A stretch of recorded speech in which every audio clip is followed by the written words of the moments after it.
Gloria a Dios. Crisis de identidad es el mensaje que vamos a compartir hoy. Y acotando algunos comentarios que me llegaron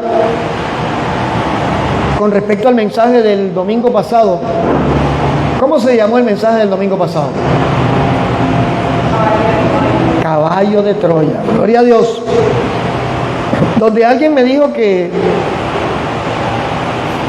por qué estábamos acudiendo a la mitología griega, que por qué acudíamos a la psicología para tratar de aterrizar en la palabra.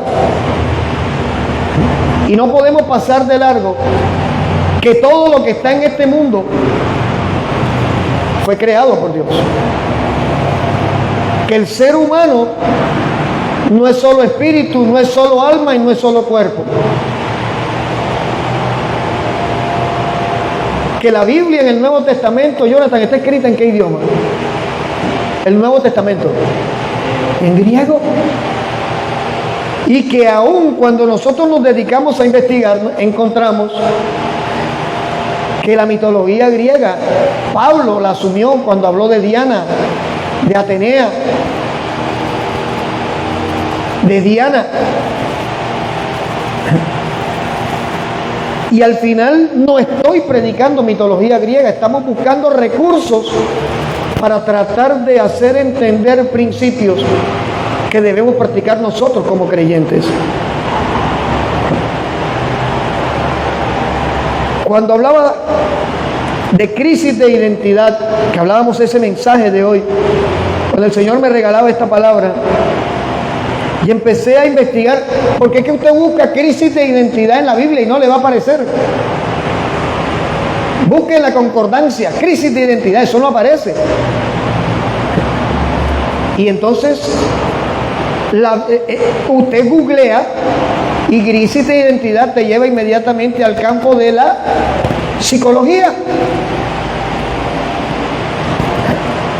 Y la psiquis es parte de nosotros.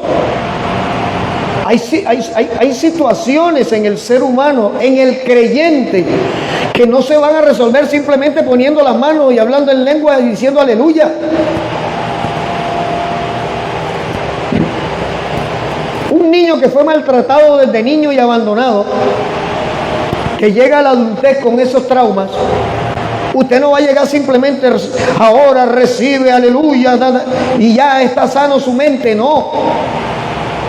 Hay una parte específica que debe ser tratado de una manera específica.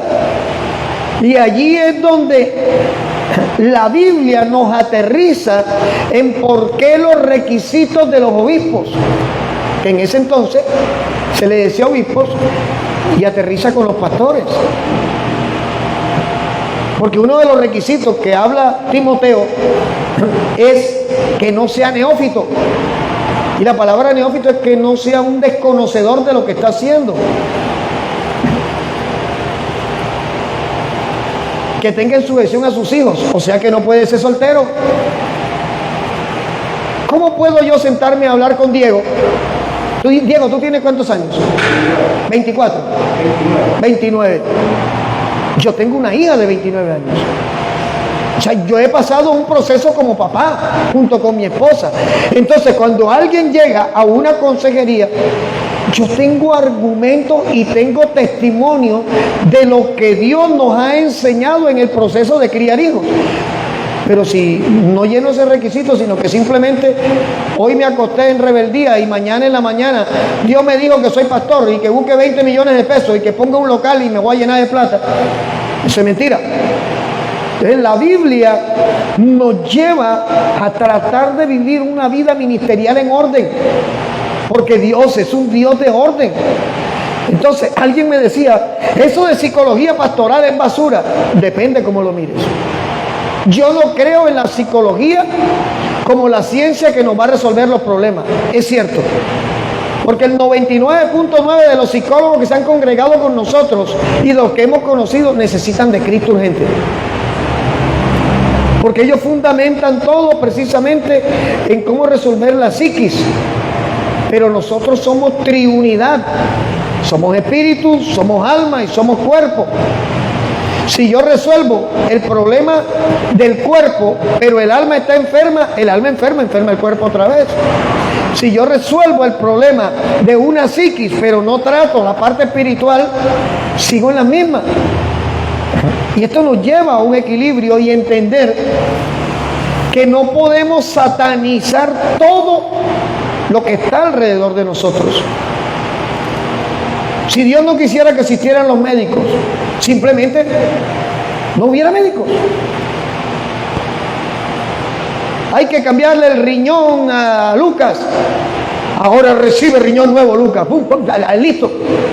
Pero Dios permitió la ciencia, porque la ciencia termina confirmando el poder sobrenatural de Dios. ¿Cuántos testimonios no conocemos de personas que la ciencia desahució, pero Cristo levantó? A mi esposa le habían diagnosticado un cáncer. Yo no sé si eso lo sabía. Y mi esposa testificó de lo que dijo la ciencia. Y después testificó de lo que tuvo que reconocer cuando le hicieron el último examen y dijeron, ven acá, pero así fue que dijeron, este examen no es el mismo tuyo, porque ya no había nada. Es necesario abordar la palabra desde todos los puntos de vista posibles para poder entender que tenemos a un Dios que tiene cuidado de nosotros en todos los planos. Crisis de identidad. La psicología define la crisis de identidad como las dudas profundas sobre sí mismo que experimenta una persona. Dudas sobre el sentido de existencia, todo esto acompañado de sentimientos de vacío y de soledad. La crisis de identidad, dice la psicología, por eso digo, pueden ir acompañadas de depresión, confusión o rebelión. Y hablan de que hay dos tipos de crisis de identidad. Las que se experimentan en la adolescencia con la búsqueda de sentido e individualidad. ¿Qué es esto? Cuando el niño cambia en ese proceso de la pubertad a la adolescencia, no solo su cuerpo está transformándose, su cabeza también. Y entonces, ¿qué pasa? No sé cuántos experimentaron oírse la voz, una voz rara, y veían en el espejo otra cosa. Eso produce una crisis de identidad en el adolescente que forma parte del proceso de formación de la personalidad de una persona. Y están las crisis de identidad de acomodación personal que resultan después de un duelo, de la pérdida de alguien cercano, después del abandono de alguien, por una separación. ¿Y cuáles son los síntomas de la crisis de identidad? Pues les voy a comentar que la lista es larga. Ansiedad, desorientación, sentido de vacío, tristeza, dudas, indecisiones, falta de confianza personal, inseguridad, constantes comparaciones con otros, desmotivación general. Y efectivamente, todo lo que he nombrado hasta este momento lo define la psicología. Pero ahora traslademos todo este contexto de psicología a la palabra de Dios. ¿Cuántos en determinado momento en su caminar en el Evangelio, les digo, yo lo viví, han dicho, ¿quién soy yo en Cristo? ¿Qué soy en Cristo? ¿Para dónde voy en Cristo? ¿Cuántos no hemos dicho de qué me ha servido tanto tiempo yendo a una iglesia?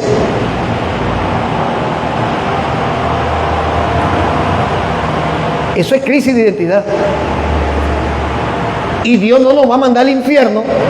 Hay que aclarar esto, porque uno se sincere y en determinado momento cuestione a sí mismo cuál es el fruto que se ha dado en nosotros por seguir a Cristo. Estas expresiones en el cristianismo son crisis de identidad. El que las personas opten por, yo no sé si vieron el post que subí al grupo esta mañana,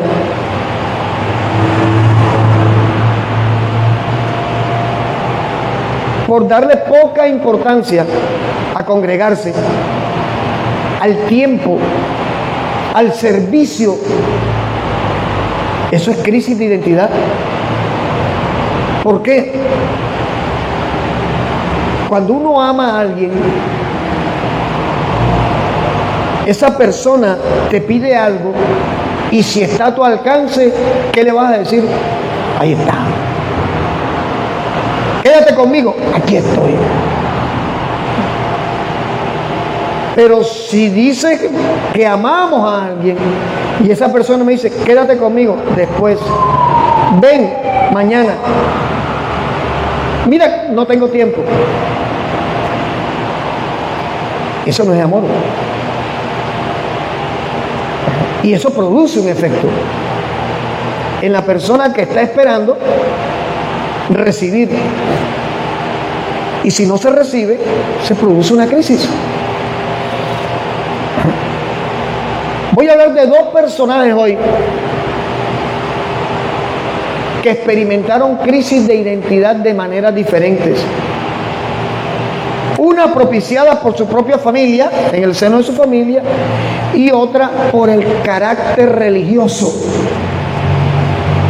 Porque hay que abordar el tema de la crisis de identidad dentro de los cristianos en el contexto religioso.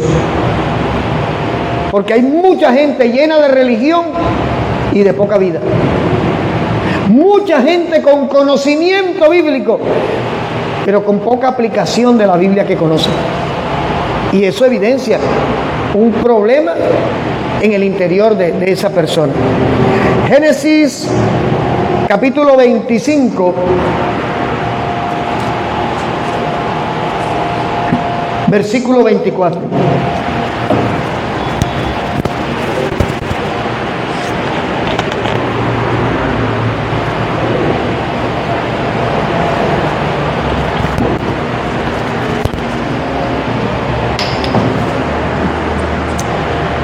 Hermano José, Dios le bendiga.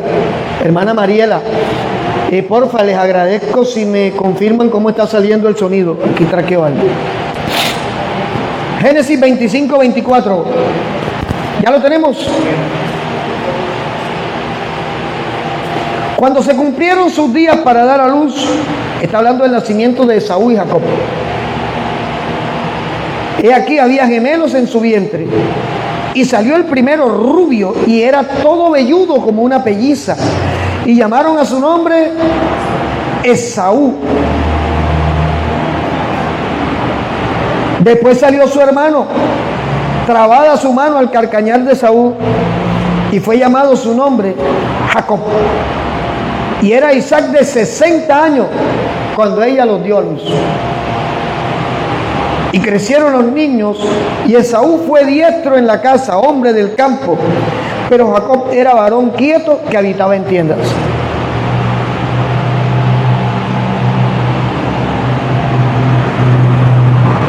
Y amó Isaac a Esaú, porque comía de su casa, mas Rebeca amaba a Jacob. ¿Qué pasó allí? Nacen unos gemelos, unos mellos, no eran gemelos, mellos. Y el papá tomó partido hacia el bonito. Esaú era rubio. El papá toma partido hacia Esaú y la mamá, en algo que se llama compensación, tomó partido hacia el feo, Jacob. Los que somos papás de más de un hijo, entendemos que no podemos tener preferencias. Alguien dice, ¿cómo se puede amar a 5 hijos? Claro que se puede. Eso es algo que es la capacidad de Dios en nosotros para expresar lo que sentimos por eso que son el fruto de nuestro amor. Yo no entiendo cómo un hijo fruto del amor de una pareja debe ser maltratado. El 99% de los maltratos en los niños, la causa es que no son hijos deseados. Son hijos que nacieron a causa de una noche loca o de la salida loca del fin de semana. Pero un hijo fruto del amor siempre recibirá amor. ¿Cómo partir el corazón en 5? ¿Cómo partirlo el corazón en 40? Claro. Y esto nos lleva a entender lo que publiqué en el grupo ayer cuando les decía que la llamada de mi esposa o mía, que los mensajes, que la insistencia, no es porque querramos estar enterados de la vida personal de ninguno, porque la vida personal es eso, es su vida personal. Pero cuando tu vida personal evidencia que estás distante de Dios, a nosotros nos preocupa porque te amamos. Si no te amáramos, no te mandáramos mensajes todos los días, no te preguntáramos cómo estás, no te estuviéramos llamando por teléfono a pesar de que no nos contestas, no te mandáramos el mensaje, por favor, cuando tengas tiempo llámame, a pesar de que miras el mensaje y nos dejas en azul. Pero nos preocupamos porque el Señor nos ha enseñado a amar. Y porque entendemos que hay que hacer lo que sea necesario por un alma. Por un alma.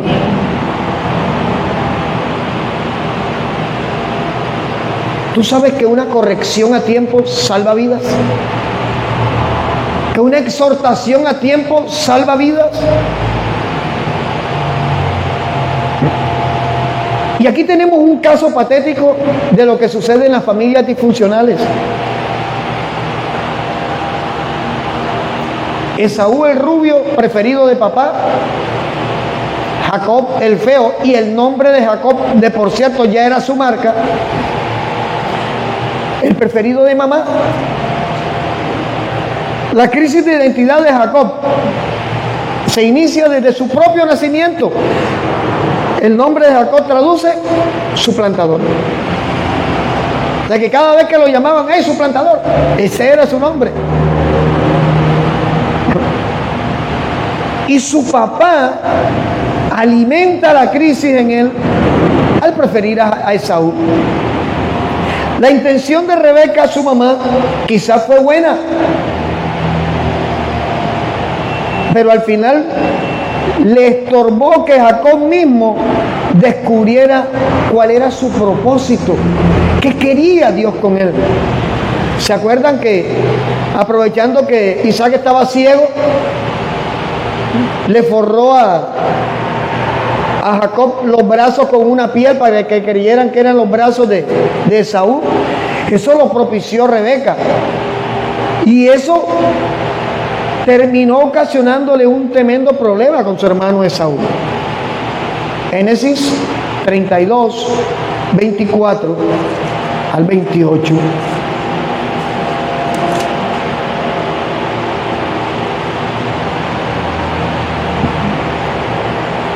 Y nos damos cuenta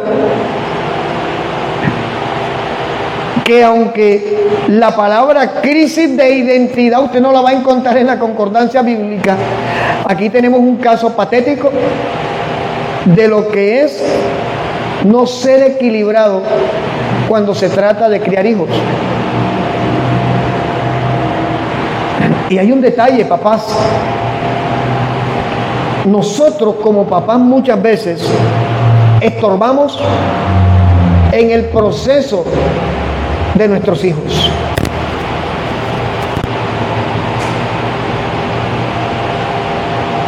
Decían los viejitos, tenían esos dichos que uno hoy se acuerda y dice, cuánta sabiduría había allí. El que ensilla su burro, Debri, ¿qué decía? Listo. Mi abuela me decía, el que ensilla su burro sabe para dónde va. Cuando nuestra hija o nuestro hijo decide establecer una vida nueva al lado de alguien que ama, déjelo que crezca. Déjela que crezca. Porque terminamos siendo facilitadores y terminamos dañando los propósitos de Dios. ¿Por qué? Ya nosotros criamos hijos. Los nietos son bienvenidos de visita, pero tienen papá y tienen mamá. Y así como nosotros fuimos papás y nos tocó aprender, nuestros hijos tienen que vivir su proceso. Pero eso de que no puedo salir porque estoy cuidando al nieto. Mira que vamos, no puedo porque hoy me toca llevar el nieto al médico. Que lo lleve papá o que lo lleve mamá. A nosotros nos tocó sacar tiempo para hacer eso. ¿Y por qué ellos no lo van a hacer? Entonces terminamos fabricando una muleta para nuestros hijos que tarde o temprano Dios tendrá que quitar. Y si la muleta es uno, a Dios no le cuesta trabajo decir, Carlos Torres, se te acabó el tiempo, ahora le toca solos. Se acabó. Pastor, y entonces usted, Noah durmió con nosotros anoche, rico. Pero nosotros no estamos criando a Noah. Para nada. Mi esposo y yo le hemos dicho a mi hijo, déjalo que se quede con nosotros. Él tiene su corral, tiene todo ahí en la casa de nosotros, ahí se quedó. Pero mi hijo tiene que aprender como aprendimos nosotros. Y cuando reemplazamos la responsabilidad que le toca a la mamá o al papá, terminamos estorbando y terminamos fabricando crisis de identidad. ¿Por qué? ¿Cuántos casos conocemos que los nietos prefieren al abuelo o a la abuela que al papá o a la mamá? Así. ¿Por qué? Porque crearon un lazo con la abuela o el abuelo cuando debieran crear el lazo con papá y mamá. Nosotros somos colaboradores, consejeros, pero siendo bíblicos tenemos que vivir momentos donde tenemos que decirle a nuestros hijos, no puedo, aunque pueda. Porque siempre que tu hijo llegue o tu hija, mamá, papá, aquí te dejo a la niña, aquí te dejo al niño, porque tenemos que hacer una diligencia y la diligencia dura hasta las 4 de la mañana. ¿Ves? ¿A serio? Estamos patrocinando cosas que no debiéramos patrocinar. Nosotros no éramos cristianos. Y teniendo a Andrea año y pico de nacida, yo cargaba un canguro con Andrea en el pecho y mi esposa al lado, y a donde íbamos con Andrea. Porque nosotros no se la dejábamos a nadie. Eso no nos lo enseñó ni mamá, ni papá, ni abuela. Eso entendimos que mi hija tenía que estar con nosotros. Porque es muy cómodo tener hijos para que lo críe abuela. Y abuela también necesita descanso. Abuela ya vivió proceso. Abuela se enferma. Abuela quisiera tener un día que se pueda levantar a las 10 de la mañana. Y esos pequeños detalles donde no nos atrevemos a decir que no, terminan afectando a los niños. ¿Por qué? Porque entonces llega el papá y corrige a la niña o al niño. Vea, ¿por qué hizo eso? Cállese, que mi abuela a mí no me dice eso. Y ahí hay un problema armado. Crisis de identidad. Y nos damos cuenta que es más común de lo que parece. Y que así como había un problema en la familia de Isaac y Rebeca con sus hijos, los mismos problemas se siguen repitiendo, porque el ser humano sigue teniendo las mismas intenciones. A veces creemos que somos más buenos que Dios. Pero fíjate que cuando hay un propósito de parte de Dios, Él tiene el método, Él busca la manera de que nosotros asumamos nuestra crisis de identidad delante de Él. Mire,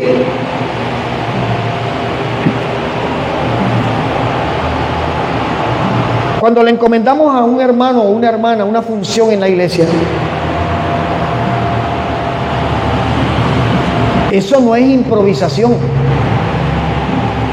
Eso forma parte del proceso de formación del creyente, asumir responsabilidades. Cuando la oveja, tú le dices, haga esto, no, eso no es lo mío. Y entonces dígame, ¿qué es lo suyo? Sí, vamos, entonces, ¿qué es lo tuyo? Bueno, la verdad es que tampoco me gusta la alabanza. Evangelizar menos, porque no tratar con la gente no es lo mío. Predicar, no, yo al micrófono le tengo miedo. Bueno, servimos, hay muchas maneras de servir. Vamos para organizar el templo, no tengo tiempo. Yo tengo que cuidar mi casa. Entonces, con los niños, yo no tengo paciencia para eso. Y entonces, ¿qué caramba piensas hacer dentro del cuerpo de Cristo si en el cuerpo de Cristo no hay miembros inútiles? Una persona que no asume la función que le están entregando está viviendo una crisis de identidad, porque no sabe qué quiere y no sabe para dónde va. A veces estamos tan caminando en las nubes de Cupido. Ay, estoy enamorado, estoy enamorada, que se nos olvidó Cristo. Y no nos damos cuenta que simplemente estamos cayendo en el juego del diablo para tenernos frenados. Porque mientras usted no acepte que tiene un problema, nunca jamás lo va a resolver. Génesis 32, dijimos, versículo 24. La famosa pelea de Jacob con el ángel. Yo he escuchado predicadores diciendo que ese Jacob cogió al ángel y le dio y peleó. Oye, yo pregunto una cosa. Si esa es una teofanía, porque ahí hay una teofanía. Jonathan, ¿tú te imaginas que se te aparezca Jesucristo y empieces tú a darte puño con Jesucristo? Que te conviertas, no es el tiempo, que sueltes, no puedo todavía, no. Toda la noche dándote puño con Jesucristo, supuestamente. Tú le podrías ganar. Esto es una teofanía. Sino que hay que mirar en el contexto de la traducción del arameo al español. Porque de la manera que se ve parece que fue que Jacob se agarró a puño contra el ángel y le ganó. Y eso realmente, lo que Jacob tuvo fue un encuentro personal con Jesucristo. Porque ninguno que tenga un encuentro verdadero con Jesucristo sale igual. Allí delante de la presencia del Señor, él admitió quién era. El ángel le dijo, ¿cuál es tu nombre? ¿Acaso Jesús no sabía cuál era el nombre? Claro que lo sabía. Pero cuando tú admites, mi nombre es engañador, escúchate, mi nombre es mentiroso, mi nombre es perezoso, mi nombre es negligente. Cuando uno se escucha a sí mismo, es cuando se da cuenta lo mal que está y que necesita un cambio. Así que quedó Jacob solo y luchó con el varón hasta que rayaba el alba. Y cuando el varón vio que no podía con él, tocó. Oye, si está peleando con un hombre, Lucas, tú boxeas. Oye, entre otras cosas, al que le ganaste era más alto. Y, gloria a Dios. Hiciste lo correcto, gloria a Dios, colocaste. Tú sentiste la fuerza de los puños de él, ¿cierto? Pero tú sentiste los golpes. Si él te hubiera tocado, tac, aquí en el encaje del muslo, te hubiera descoyuntado la articulación, se te hubiera salido. No. O sea, si él estaba como un varón de tú a tú y le da un puño, por muy duro que le pegara en el muslo, no le iba a sacar la articulación. Porque es que Jacob, de allí en adelante, empezó a cojear. Y el nombre de Jacob es cambiado a Israel, que traduce príncipe. De mentiroso, engañador, a príncipe. Cuando el varón vio, versículo 25, que no podía con él, tocó en el sitio del encaje de su muslo y se descoyuntó el muslo de Jacob mientras con él luchaba. Y dijo, déjame porque raya el alba. Y Jacob le respondió, no te dejaré si no me bendices. Y el varón le dijo, ¿cuál es tu nombre? Como si no lo supiera. Y él le respondió, mi nombre es Jacob.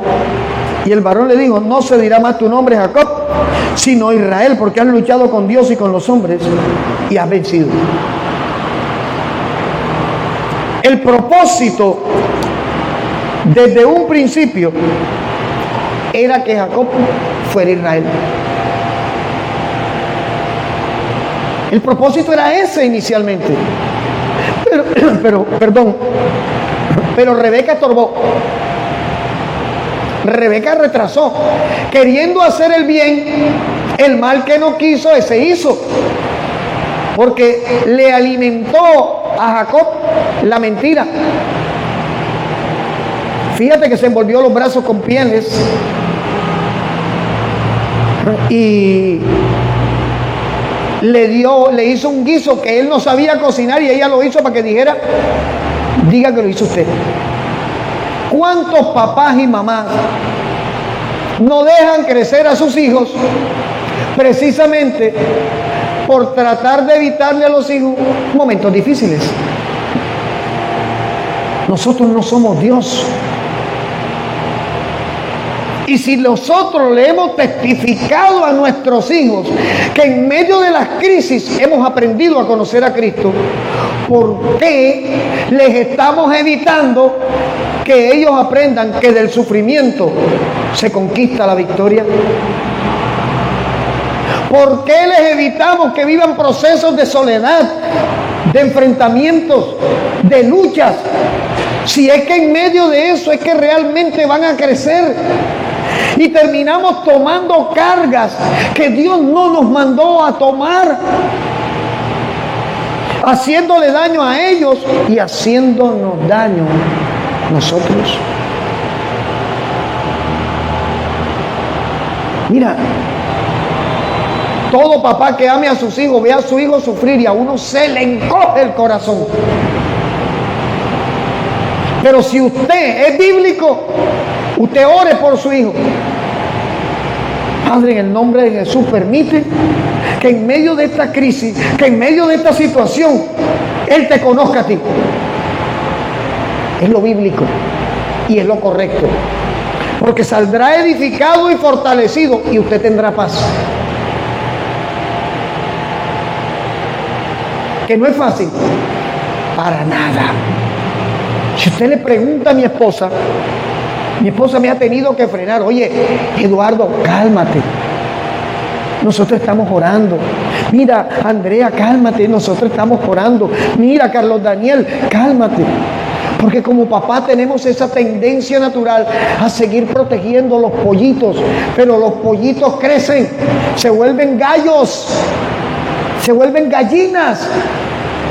Y al ser adultos tienen que enfrentar sus propios retos y su propio proceso. Tú no puedes reemplazar el proceso de ellos, porque los convertimos en enanos emocionales y en enanos espirituales.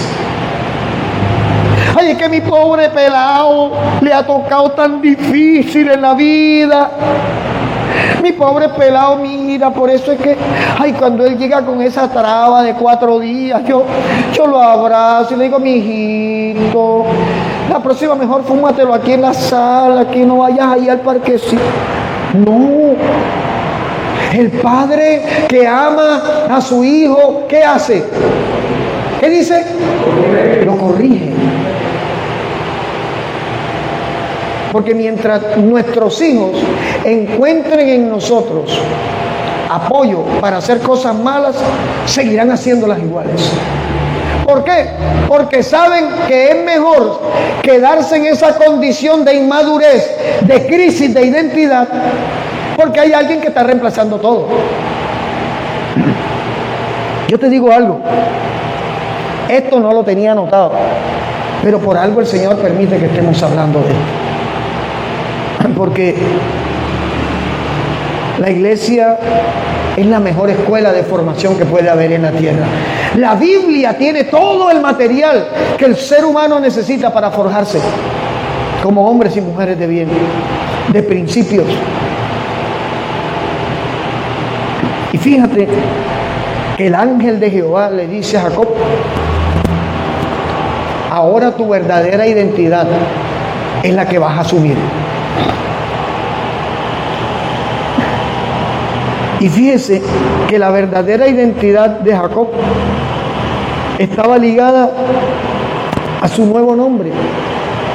Y fue en ese proceso de a solas con Dios donde entendió que ya no era más el engañador.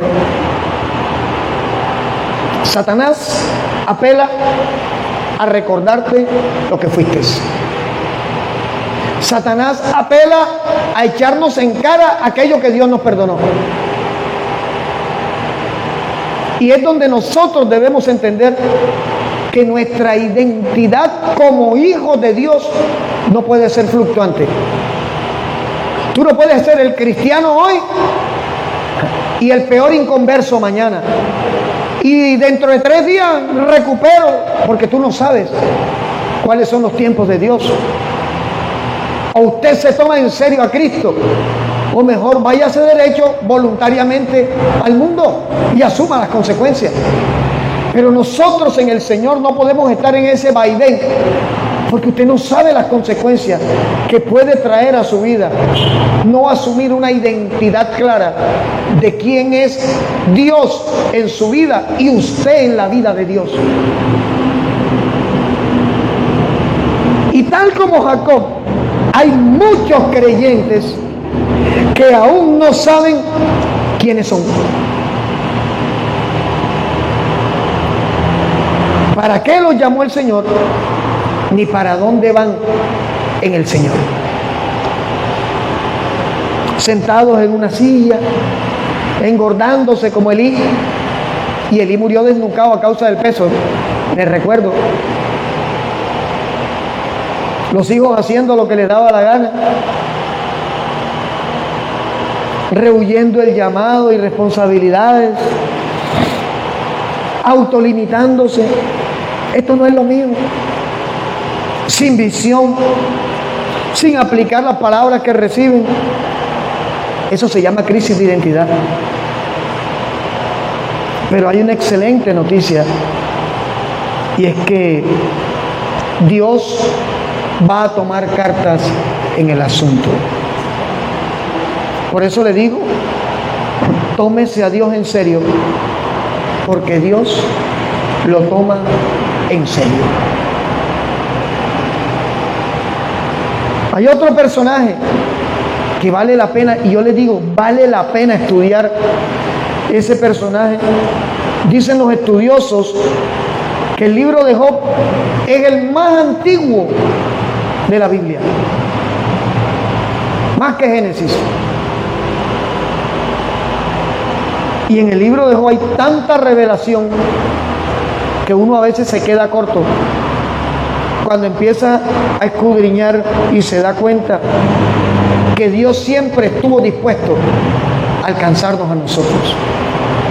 Vayamos a Job 42, versículo 6.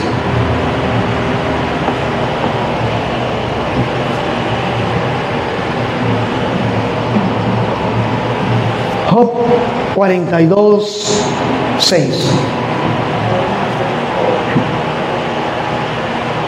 Vamos a leerlo desde el 5 para entrar en contexto. ¿Ya lo tenemos? Ya lo tenemos. De oída te había oído, mas ahora mis ojos te ven. Por tanto, ¿qué dijo Job? Me aborrezco y me arrepiento en polvo y en ceniza. Acá hay una cantidad de detalles porque hay palabritas que están allí que son cruciales para entender qué pasó con Job. De ninguna manera vamos a demeritar quién era Job. Era un hombre piadoso que creyó hacer buenas cosas para Dios y para su familia. Si usted lee responsablemente el libro de Job en el capítulo 1 allí en adelante, empieza diciendo que Job hacía sacrificio por sus hijos. Decía, él iba a hacer sacrificio por sus hijos. ¿Pero qué hacían sus hijos? Tenía 7 hijos y 3 hijas. Y hacían rumba todos los días, cada uno en su casa. Si yo traduzco esto a las prácticas mentirosas que se enseñan hoy en día como sanas, que le dicen, ora por tu hijo. Señor, ahora en el nombre de Jesús, yo declaro que mi hijo está convertido, que mi hija está convertida, profeta de Dios es, lo declaro, lo confieso, amén y amén. Perdóname, pero no estás haciendo nada. Esto no funciona así. Si así fuera, caramba, aquí esto estuviera lleno de profetas, apóstoles, evangelistas, pastores, maestros, de tanto declarar la palabra. Esto no funciona así. Usted puede orar por sus hijos y creer en la promesa de Dios, porque la fe es creer las cosas que no son como si fueran. Pero usted no puede vivir el proceso que tienen que vivir sus hijos. La gente critica a los hijos de pastores. Oye, nacen con un estigma, hijo de pastor. La hija del pastor no puede ser así, no puede hablar así, no se puede vestir así, no puede mirar así. No, los hijos de pastor. Si usted va a los requisitos de los obispos, dice que tenga a sus hijos en sujeción, que no es lo mismo que conversión. ¿Cómo obligo a que mi hijo se convierta? Lo convierto en un religioso. Y cuando venga la prueba se aparta. Y hasta ahí llegó Cristo. Yo oro por mis hijos, le doy testimonio del Cristo que tenemos y confío que Dios hará algo. Pero es que Señor, cambia el corazón. Señor, pon amor en el corazón de mi hijo para ti. Si así fuera, usted se imagina la hermanita que está soltera, 45 años esperando al hombre perfecto, y entonces se acuerda de Brad Pitt. Y ahora, Padre, en el nombre de Jesús y Barrabasaya, yo declaro que tú tocas ahora el corazón de Brad Pitt y lo enamoras de mí para que yo me enamore más de él. Amén. Eso no sirve. Eso no funciona así. Han metido a Dios en una cantidad de cosas en las que Dios no se mete. Si usted tiene estereotipos, ese es su problema. Ese es el problema de Dios. Y si usted persiste en el estereotipo y el estereotipo le cuesta platica de conseguirlo, prepárese porque le va a costar toda la vida sostenerlo. Yo conozco el caso de un varón que tuvo una novia de 10 años, se casó y al mes se la tuve que quitar porque le estaba dando puño en una esquina. Yo no era cristiano, pero tenía principios. La mujer no es para golpearla. Y le dije, ¿tú qué estás haciendo? Ella es mi esposa y yo hago con ella lo que quiera.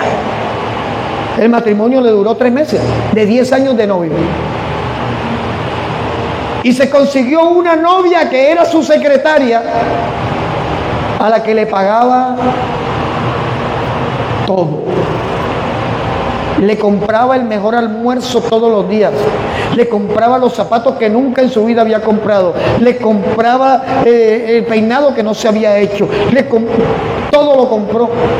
La embarazó y en el primer embarazo se le fue a este varón dinero, negocio, vida y principios.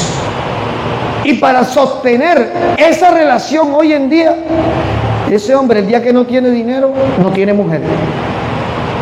Por eso es que tiene que estar uno apercibido realmente qué es lo que tengo al lado, con quién estoy al lado, porque quien está por ti está contigo, con plata o sin plata.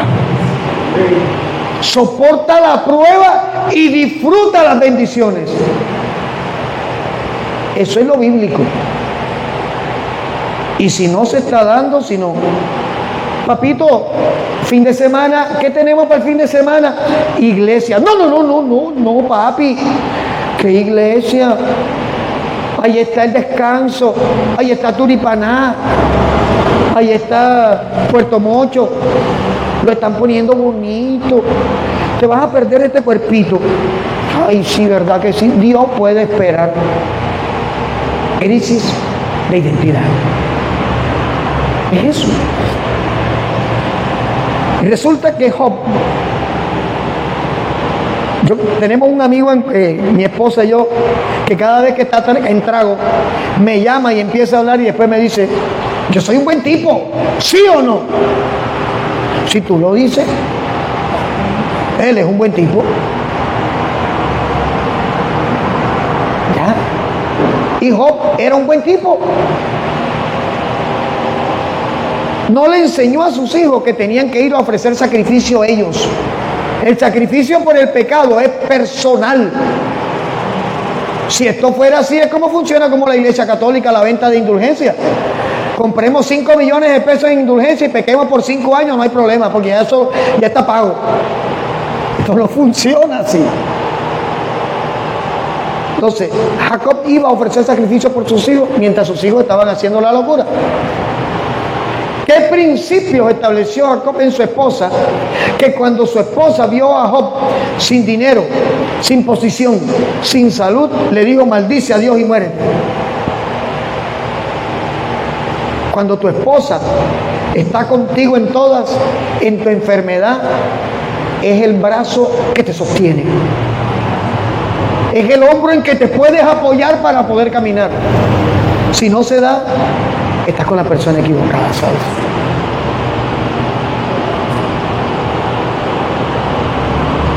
Y resulta que Job no era hipócrita. Lo que hacía, lo hacía genuinamente. Pero a Job le faltaba algo que aún no tenía. Fíjate que tuvo una fe que ninguna de las aflicciones que tuvo se la quebrantó. Pero él confiaba más que en Dios, en su propia justicia y en su falsa humildad. Ayer estábamos hablando con Jonathan de Scofield. De los teólogos que me he leído, me fascina Scofield, aunque también se equivocó, como yo me equivoco, para que no digan, entonces el pastor no se equivoca, yo me equivoco. Pero Scofield es muy centrado. Y yo no me había leído el comentario de Scofield con respecto al capítulo 29 de Job. Y yo hace más de 8 años prediqué acerca de Job, capítulo 29, donde sale a flote el verdadero carácter de Job. Job tipifica, antes de su encuentro con Dios, al típico creyente religioso que cree que haciendo cosas y mostrando cosas está bien con Dios. Y Job 29 revela el ego de Job, las añoranzas, todo lo que un hombre que no ha conocido de cerca a Dios añora. Usted no se da cuenta del detalle que la falsa iglesia cristiana de la prosperidad, porque tenemos que decir las cosas como son, eso es una falsedad, eso es una falacia. Yo no necesito predicar prosperidad para que venga usted a Cristo. Venga a Cristo, que Él verá qué hace contigo, porque su palabra se cumple. Busca primeramente el reino de Dios y su justicia, que las cosas que tú necesitas te serán añadidas. Que vivimos dificultades, que hay momentos que anheláramos más de lo que estamos recibiendo.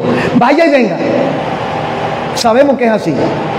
Pero usted no puede decir que Dios le falló si usted se ha convertido. Algo ha hecho Dios para decirle: yo estoy contigo. Algo ha movido Dios. Usted sabe lo impresionante que una persona que no busca de Dios, que no sabe quién es Cristo, que sabemos que hace cosas peligrosas, venga a ti a decirte: recibe esto porque tú lo necesitas. Es cuando yo he dicho que Dios utiliza hasta el mismo diablo cuando te va a bendecir. Cuando usted ora y usted cree que su Dios le respalda, prepárese para dejarse sorprender por Dios. Job 29, versículo 1 al 4. Volvió Job a reanudar su discurso y dijo: ¿quién me volviera como en los meses pasados? ¡Epa! Cuando hacía resplandecer sobre mi cabeza su lámpara, como en los días que Dios me guardaba, cuando hacía resplandecer sobre mi cabeza su lámpara, a cuya luz yo caminaba en la oscuridad, como fui en los días de mi juventud, cuando el favor de Dios velaba sobre mi tienda, cuando aún estaba el Omnipotente conmigo. O sea que según él, en ese momento Dios no estaba con él. Dios está contigo en la abundancia, Dios está contigo en la escasez, Dios está contigo en la enfermedad, Dios está contigo en la sanidad. Job 29, versículo 7. Cuando yo salía a la puerta a juicio y en la plaza hacía preparar mi asiento, los jóvenes me veían y se escondían. Oye, ¿y entonces? ¿Por qué te esconderías tú, joven, de alguien que supuestamente es la persona más piadosa del pueblo? Los ancianos se levantaban y estaban en pie. Los príncipes detenían sus palabras, ponían la mano sobre su boca. Ahí llegó Job.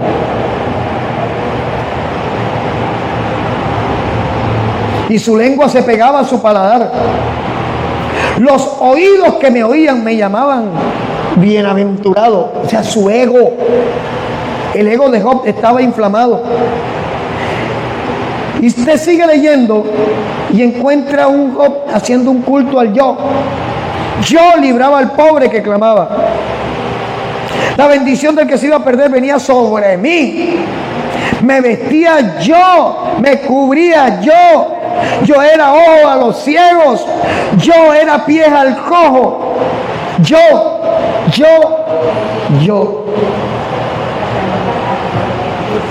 Job representa al propio activista espiritual que hace muchas cosas para Dios, entre comillas, pero no hace ninguna que refleje que tiene una identidad clara de quién es en Cristo. Hay personas que se la pasan en las congregaciones sudando, no como estoy ahora por el calor, sudando porque son utility. Pastor, aquí, hermano, pero realmente no tienen relación con Cristo. Y fíjate que las aflicciones de Job lo llevaron en una dirección que a nadie se le podría ocurrir que pudiera suceder. Lo llevaron de frente con Dios. Sus aflicciones lo llevaron a hacer algo que nosotros necesitamos hacernos todos los días: un autoexamen. Y allí reconocer nuestra verdadera condición. Job dice: me aborrezco. ¿Por qué dice me aborrezco? Porque se dio cuenta que pasó toda una vida haciendo cosas que no eran para Dios, sino para él. Se pasó toda una vida tratando de agradarle a las personas y no agradarle a Dios. Pero él dijo algo: y me arrepiento en polvo y ceniza. ¿De dónde creó Dios al hombre? Polvo. Origen. Principio. Cuando usted quema un árbol, un vestido, ¿qué queda? Final del proceso. Consumado. Job viene delante de Dios y dice: yo me arrepiento, me aborrezco. Literalmente pudo haber dicho: ¿qué he hecho, Dios? Perdóname. Me arrepiento por lo que hice desde el principio hasta el final de mi vida. Aquí estoy. Cuando él llega a ese autoexamen, entonces Dios empezó a glorificarse a la manera de él en la vida de Job. Job era rico. La Biblia no dice de dónde sacó su riqueza. Era un patriarca. Tenía camellos, tenía cabras, tendría chivos, tendría esclavos, tendría dinero. Pero cuando las cosas te las proporcionas tú en tus fuerzas y no Dios te las proporciona, lo que haces en tus fuerzas se acaba. Lo que Dios proporciona permanece. Y la promesa, fíjate, es que tan pronto Job sale de la crisis de identidad que tiene, su vida cambió. ¿Qué fue lo primero que hizo después de que sale de la crisis de identidad? Fue a orar por los amigos de él que eran ricos. La lógica del hombre natural es: si yo no tengo, mi amigo rico me puede ayudar. Y hasta puede funcionar. Oye, amigo, tú tienes 1.000 millones ahí, yo necesito, pues estoy quebrado. Préstame 50 milloncitos para empezar de nuevo. Hasta te lo pueden soltar y vuelve a quebrar. Porque vas a repetir los mismos errores que venía repitiendo. Pero en este caso, la actitud de Job cambió. Dejó de quejarse, dejó de añorar el pasado, dejó de practicar lo que venía practicando y simplemente le dice a Dios: de oídas que había oído, ahora te veo, ahora sé quién eres tú, ahora entiendo que yo estaba equivocado, ahora sé que estaba buscando agradarme a mí mismo. Y como ahora entiendo que soy verdaderamente rico, ahora oro por los que creen que son ricos. Y mira lo que pasó. Versículo 10. Quitó Jehová la aflicción de Job cuando él hubo orado por sus amigos, y aumentó al doble todas las cosas que habían sido de Job. ¡Epa! Pero todo cambió con un cambio de actitud. Todo cambió cuando entendió que él no estaba bien delante de Dios. Todo cambió cuando él reconoce que su vida delante de Dios literalmente apestaba. Dios no necesita religiosos. Dios necesita hombres y mujeres que tengan una identidad clara de quiénes son, de qué son y hacia dónde van.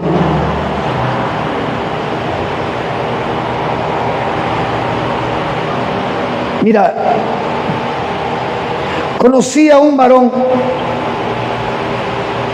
que tuvo relaciones con todas las mujeres que se le atravesaban y con hombres.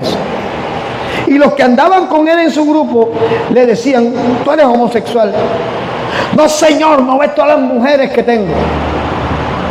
Mira todos los hijos que tengo.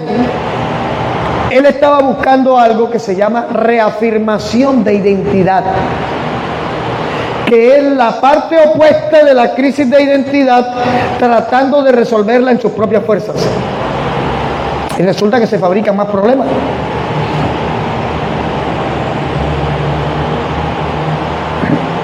Y hay un detalle que vale la pena mirar en Job. Por eso les decía, el libro de Job, conforme a los estudiosos, dicen que es anterior a Génesis. El orden en que está allí no tiene nada que ver con el tiempo en que fue escrito. Y Job anticipó con su proceso el proceso del apóstol Pablo. Filipenses, mira lo que dice, capítulo 3, Filipenses 3, versículo 4.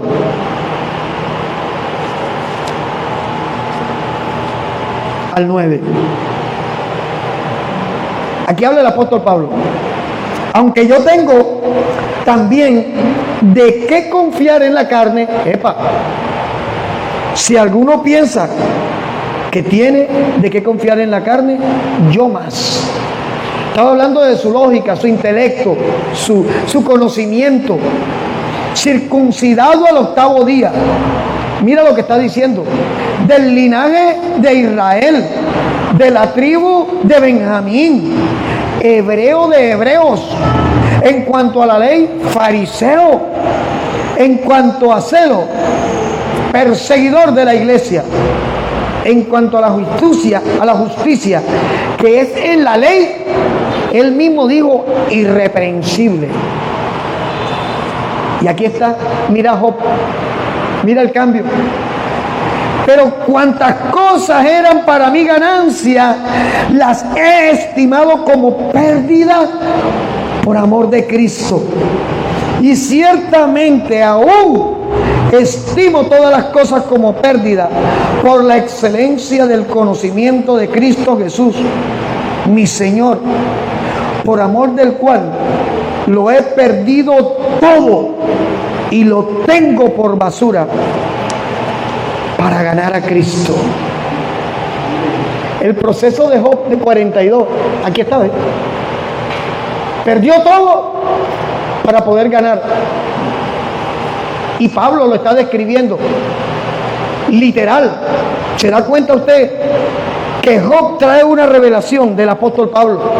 Y yo eso no lo había visto hasta anoche que estaba estudiando esto y yo, caramba, esto es tremendo, porque es que la Biblia se conecta toda una con otra, un versículo con otro. Job a través del proceso entendió qué era y qué no era. Porque cuando nosotros queremos de salir de la crisis de identidad, tenemos que primero aceptar que no somos para poder ser.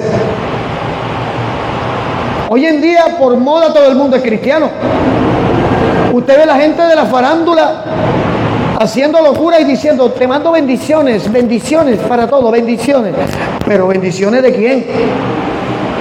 Porque yo recibo bendiciones de Cristo, no de Moloch,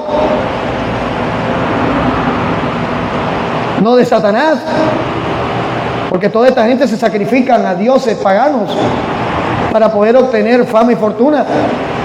Usted no se da cuenta que la jerga que habla toda esta gente de la farándula, aún los que dicen que son cristianos, es: recibe mi luz, recibe energía. Los testigos de Jehová dicen que el Espíritu Santo es una energía activa. La nueva era tomó toda esta basura filosófica, doctrinal, sectaria, la fundió para crear una religión que es la religión que va a adorar al anticristo. Nosotros tenemos que perseverar en tratar de vivir a un Cristo bíblico. En nuestra intención podemos fallar, sí, es posible, pero Dios conoce nuestro corazón. Pero el hecho de que a usted Dios no le haya respondido en 20 años su oración, créame que si usted se sale para el lugar donde le ofrecieron que en 15 días te la van a entregar, va para el lugar equivocado.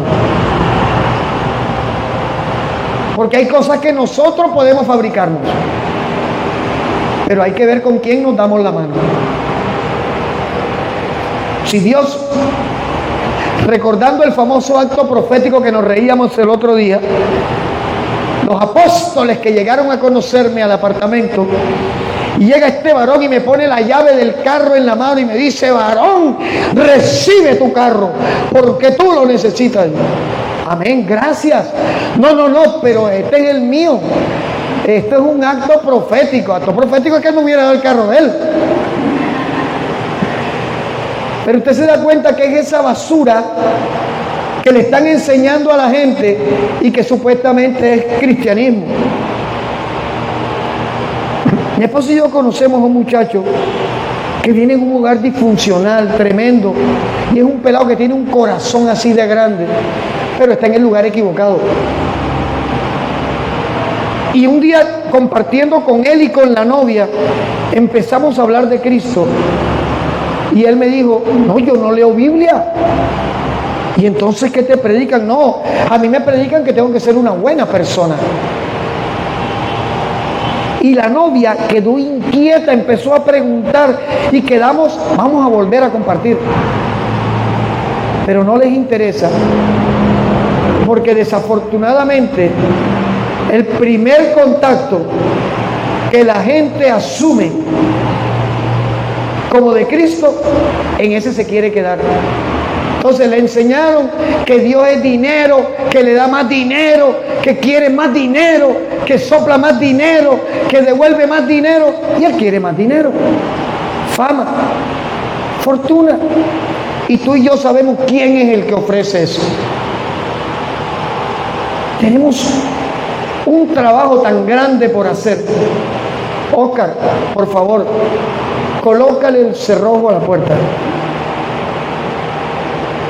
No por las señoras que van ahí, sino por dos personajes que acaban de pasar con tapaboca y casco. Yo sé cómo es la vuelta. El sabio ve venir el peligro. No se preocupen, sigamos. ¿Qué dice Juan 8:32? Conocerá la verdad y la verdad nos hará libre. Cuando puedes entender que muchos de tus sufrimientos de hoy son causados por las crisis de identidad y que tus crisis de identidad no se resuelven con un psicólogo o abrazando el cactus que te hace daño, hablo en sentido figurado, sino viniendo delante de Cristo, entonces podrás sanar. Hay personas que están viviendo una crisis de identidad, que la causa vive con ellas o con ellos debajo de su propio techo, pero van y lo abrazan todos los días. Un cactus. ¿Qué tiene el cactus, Caterine? ¿Cuál es la característica del cactus? Espinas. ¿Cómo abrazar un cactus sin sentir dolor? Y hay personas que tienen su cactus en su vida y no lo sueltan a pesar del dolor que les causa. Eso es crisis de identidad. Hay personas que saben que los están utilizando, que les están ordeñando los 3 pesitos que tienen en la mano, pero no sueltan el cactus porque viven en una crisis de identidad. Y buscan lo que decía, reafirmación de identidad. La esposa subvalorada, tirada a un lado sin apoyo económico, sin apoyo moral, sin afecto, sin respeto por parte del que dice ser su compañero. Pero ella asume que eso es lo que merece. Eso evidencia crisis de identidad. Tú no necesitas abrazar el cactus. Necesitas saber quién eres realmente. Ahora, la Biblia nos revela quién quiere Dios que seamos. Romanos 8, versículo 16 y versículo 17. Por favor, yo quiero que lo busquemos todos.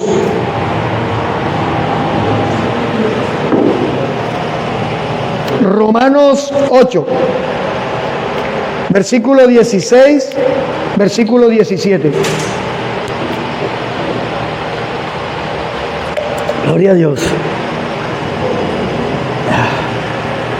Ya lo tenemos. El Espíritu, con E mayúscula, da testimonio a nuestro espíritu, con E pequeña, alma, de que somos hijos de Dios. Identidad. Y si somos hijos, también somos identidad. Afirmación de identidad por parte de Dios, porque solo los hijos heredan. Coherederos con Cristo, si es que padecemos juntamente con Él, para que juntamente con Él seamos glorificados. Iglesia, hay que entender que el proceso que estamos viviendo, cuando estamos caminando en obediencia, tu proceso no viene del diablo. Tu proceso viene como parte de lo que Dios ha permitido para que tu identidad en el Señor sea manifestada.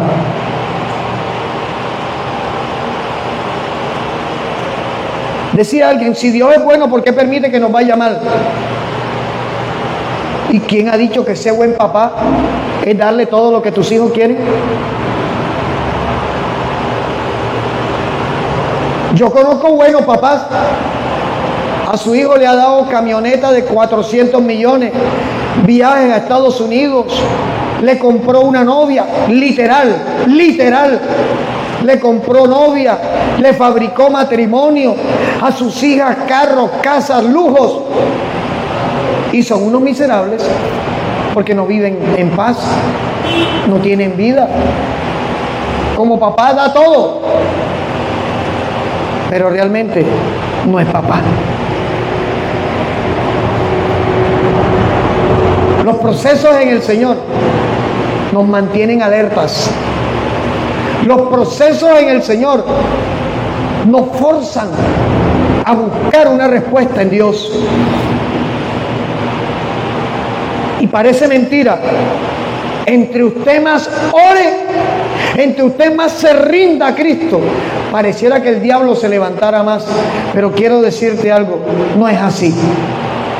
Simplemente, qué bueno que cuando tú decides crear una identidad concreta, clara con respecto a quién es Dios en tu vida y a quién eres tú en la vida de Dios, se levanta el enemigo, quiere decir que vas en la dirección correcta. El diablo va a buscar personas para frenarte. Estás en rebeldía. ¿Qué pecado oculto tendrás por allí? Porque si tú eres cristiano no es para que te vaya mal. Al mundo le han vendido la idea de que si somos de Cristo debemos ser millonarios. ¿Y Pablo era millonario? Acabamos de leer que él todo lo que tenía, hasta Cristo, era basura. Porque él prefería estar cerca de Cristo, lleno de Cristo, que mostrarle al mundo cosas que realmente no eran. Que mostrarle al mundo una identidad falsa, una imagen falsa de lo que él era. Seamos genuinos. El Señor no quiere un grupo de religiosos. El Señor quiere hombres y mujeres que simplemente podamos venir delante de Él y decirle: Señor, aquí estoy. Mira, yo soy esto. Yo tengo una lucha con esto. Yo no he podido con esto. Ayúdame tú. Eso es tener identidad. Pero mientras usted no se levante para ir delante de Dios a decirle quién es usted, aunque Dios ya sabe. Porque Dios lo sabe todo. Cristo lo sabe todo. Pero mientras nosotros no vengamos y admitamos delante de Él lo que somos, estaremos tratando de vivir una vida de apariencia. Estaremos tratando de mostrar una cristiandad que no conocemos, una piedad que no conocemos. Seamos genuinos. Porque al final, delante de Dios, estamos desnudos. Mira, no es pecado que tú que estás aquí, que usted que me escucha allí a través de las redes, venga delante de Dios a decirle hoy, como dijo Job: Señor, 20 años, Señor, 10 años, Señor, 30 años, Señor, 5 años de creer que yo te conocía. Pero hoy reconozco que hay tantas cosas en mi vida que aún necesitan ser cambiadas por ti. Por eso reconozco, me aborrezco, dijo Job. O sea, me avergüenzo, yo lo traduzco. Y Job estaba diciendo: Señor, qué vergüenza.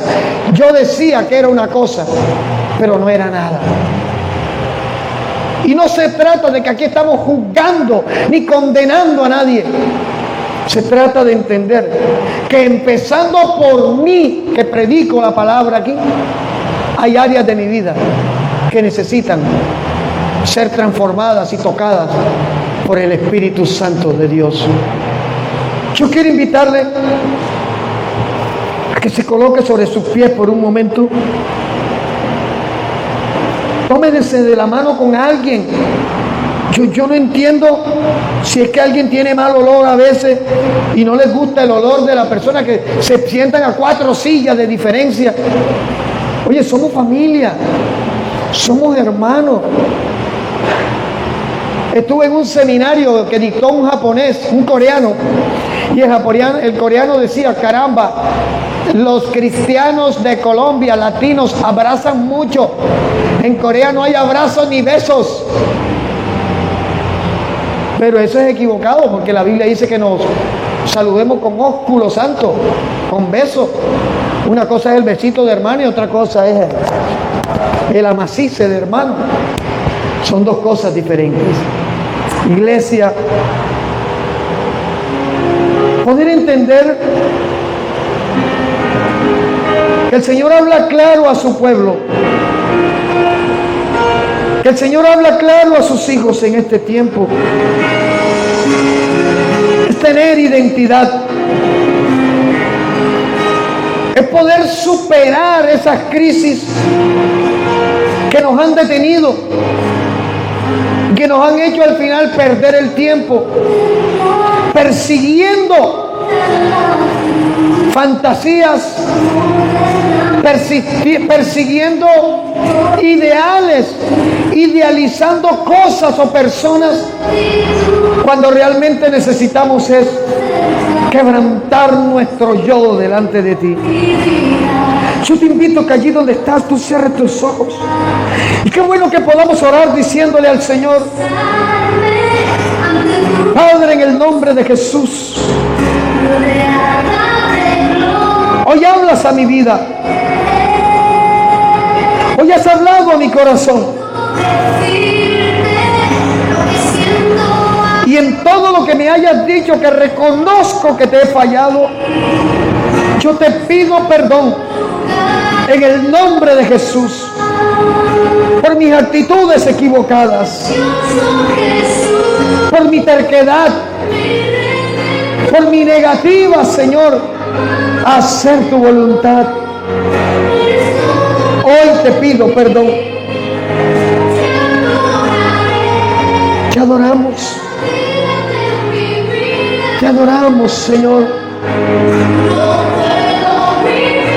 Y Padre, en el nombre de Jesús, te ruego que mires cada corazón que en esta hora viene delante de ti arrepentido, convencido de que necesitamos un cambio en nuestra vida, de que necesitamos cambiar la dirección, de que necesitamos cambiar la manera en que nos hemos relacionado contigo.